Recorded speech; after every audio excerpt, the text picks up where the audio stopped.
everybody, and thanks for stopping by. This is the first in a series of videos related to building Eddie Van Halen related guitars. Now this first series is Franky with a Tom Anderson neck on it, and if you can deal with the less than professional audio, I think you'll still get a lot of good info on this guitar, on its creation, its history, and we'll go through some of the myths and speculation and everything else that is Eddie Van Halen guitars. And if you have a guitar that you want to see built, hit me up. Contact me below, leave a message, do something, and I'll get it on the list. The next series after this one is a full 5150 full relic that turned out excellent. But for right now, enjoy this series on Franky, and you'll see what it takes to build one accurately and to pull it off the best that we can. Thank you for stopping. Another thing to point out, and this is just because I've already done this, is I mix up my amber, that vintage amber from Stu Mac, with the water. And I test it. Well, the best way to test it isn't on paper or anything else, it's on the wood itself. And you can see right in here that I got some pretty dark, heavy amber in there. So I had to water it down some more. Then I went to here and I tested a little bit here. It's a little bit lighter. And I knew that just a little bit more water would give me what I wanted. So you've got areas that are fully covered in paint. You remember, you're always planning for down the road. Is this fully covered in paint? Yes. Okay, well then I can use that to test whatever I want to test. And I do that here, and I do it inside the pocket here for electronics. Almost anywhere I can get away with it. Do not do in here, because you do end up exposing potentially some wood if you want to do a later relic, like a 1997 version. What I'll say is about the approach. You have to work backwards. You have to look at the very, very final version that you want and take steps backwards. So when I go, and I've already done this years ago, so I know where these things are and I've made my own templates, but think of that red layer that goes on here last. Where is that red layer? Well, from the red layer, you then have to understand, okay, well, where is the exposed wood that happens here and right here. So you plot all that. Do it with the red layer. Do it with the white layer. And then finally, do it with the black layer. And you'll know exactly where things need to be before you ever add any paint to this. And those are the areas that I mask off ahead of time when I'm done with this stage. That way, I know where it's going to end up and it's going to be in the right spot. And that holds true with the back as well. There's a lot in the back. The big spot right here, this whole layer after the black. And then you've got some other areas. And of course, up in here, there's a large area. That's really tricky, by the way, and I'll show you all that down the road. There's still a couple areas where I'm going to add some more epoxy. And that's going to take, a good 12 hours to set up. So, in the interest of this video, I will get back to this after I work on the back. What I want to show you is how to start doing this from right after you color the wood. First time that you put that epoxy on.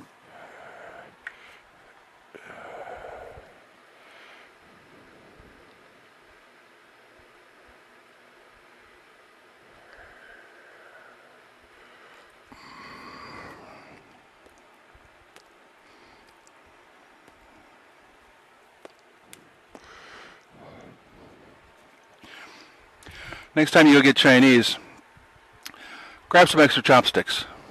They come in really handy for doing this, for mixing.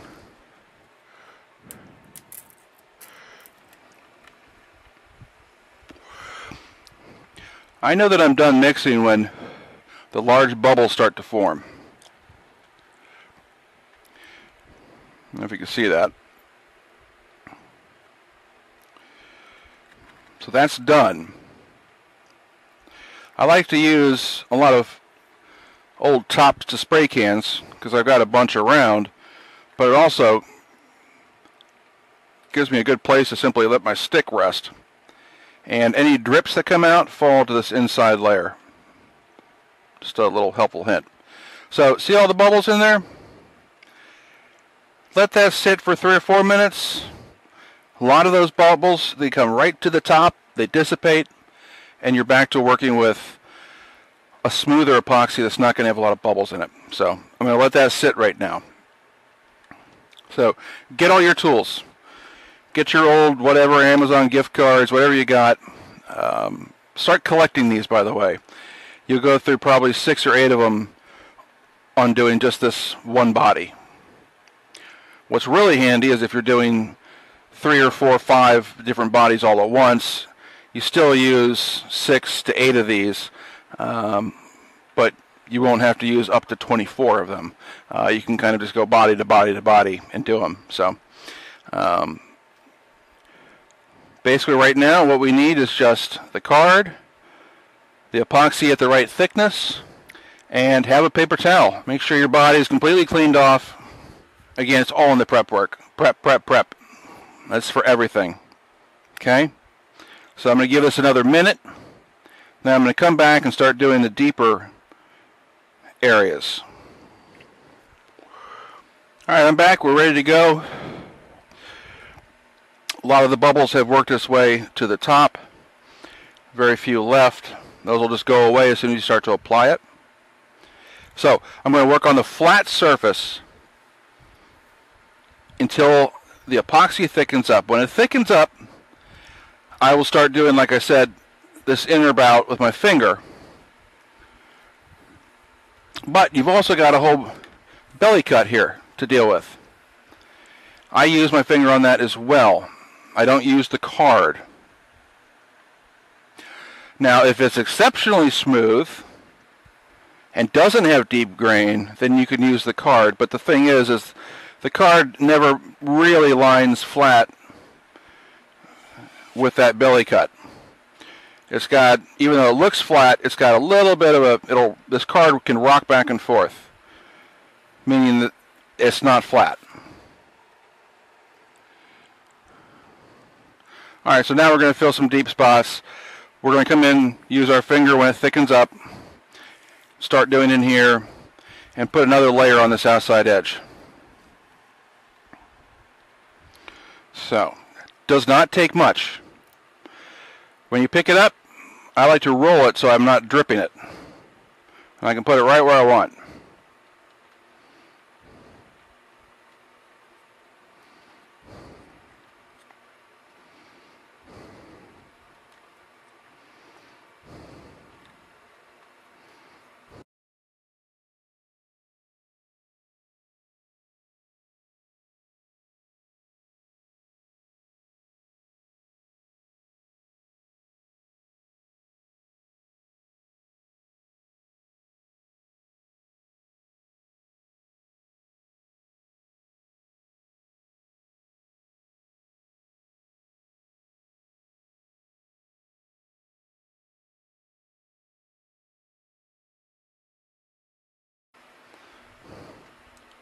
Firm card.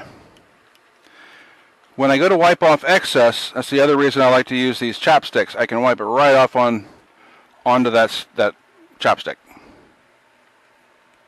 Okay? So, for the first time, make sure that card's clean and start filling in the grain. Just like the razor, 45-degree angle.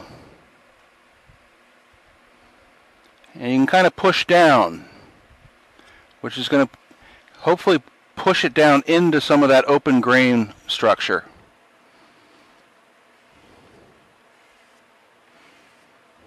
You're not going to worry too much about getting perfectly smooth right now. That's really saved for the second pass or even the third pass.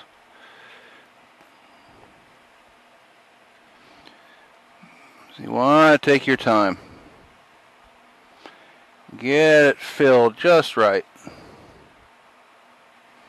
I sound like Bob Ross. Okay.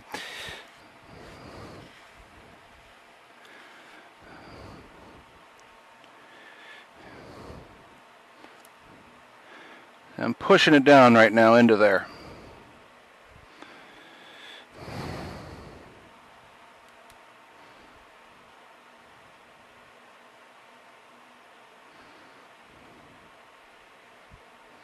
Okay, now I know that I'm getting too much on here, and I'm going to put that right back and just scrape it right off.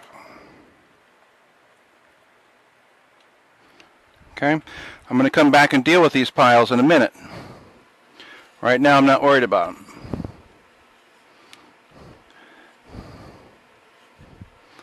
And apply pressure. Don't be afraid.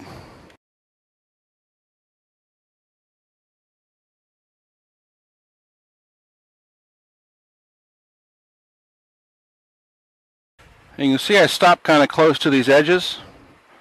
That's because we do something a little bit different there. We go right up to it with the card and pull away. It's inevitable, kind of like Thanos, that you're going to have some run over the edge and get down in here. Well, that's fine. As soon as it thickens up, you're going to just use your finger, wipe it away. You're good to go. And what I try to do is focus on the areas that are certainly going to be seen.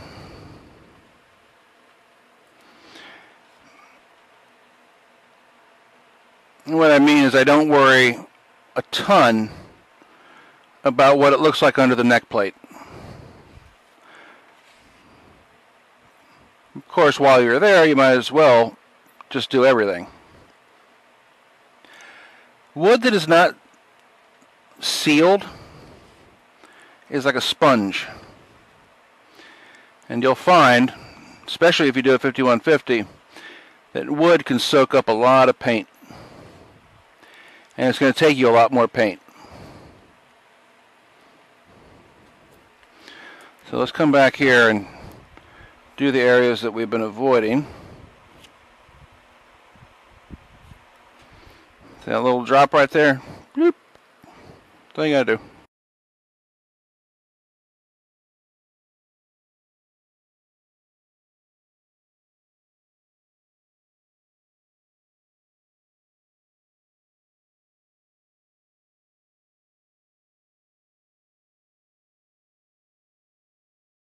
So what I'm doing now are my last strokes here.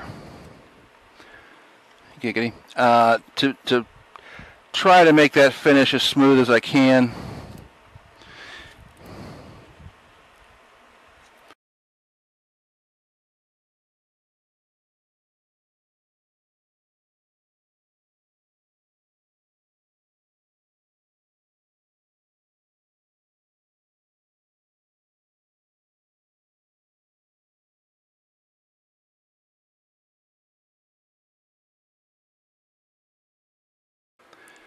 And make sure, look at it at an angle so you can see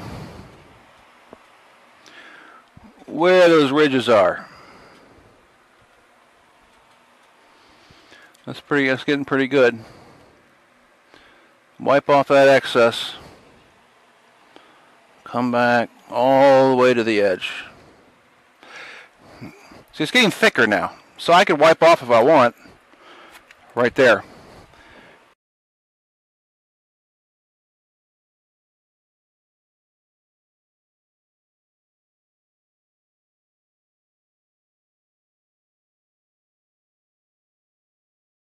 Looks fairly level. Not many big piles or buildup.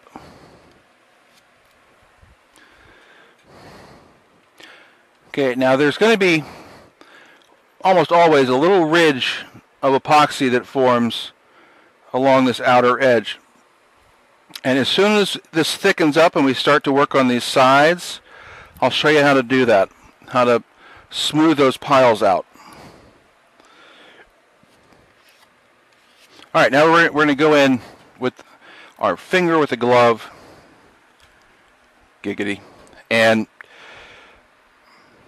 start applying it where we can't apply it with a card. So let me pitch the card, be right back.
Yeah, I decided, since I can still work with some of this, that I might as well work on this inner spring cavity here. And I'm only doing this because it helps with the paint. It'll keep that paint from getting sucked into the grains of the wood.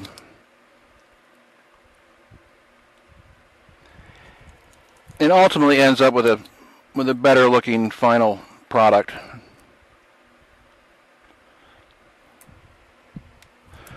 But the important thing is to not allow piles of this to accumulate or leave any large clumps. Now, if I didn't throw that card away, I could use that card inside of here as well. But grain is a part of it, and you don't need to hide it, especially on Franky. Franky is known for where you can see grain, like here, and now that we have these images, even here.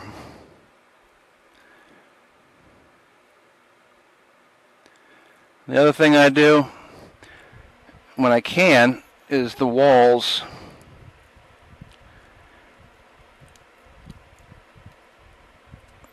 Part of the process when you are painting the different layers is to get the right amount of mist, or overspray, some people call it. And if you've got a surface that'll take paint really well, which this will with epoxy, you increase your chances of getting that overspray to look just right.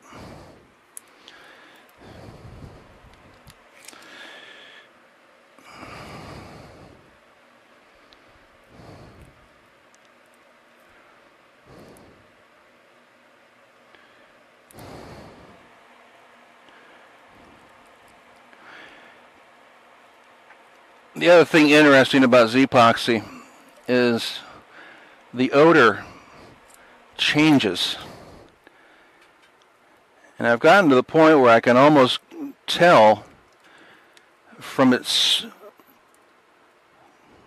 odor when it's done and not able to be worked with anymore. And we are at that point. So it's been, what, 15 minutes maybe since we have initially mixed it. Yeah, there's really just nothing more you can do with it. So it's already getting pretty hard. Giggity. And I'm going to let this sit. Next time, we're going to come back and do the second coat.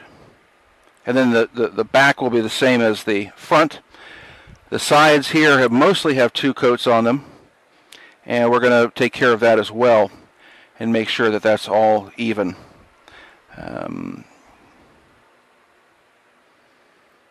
All right. Well, we're on our way.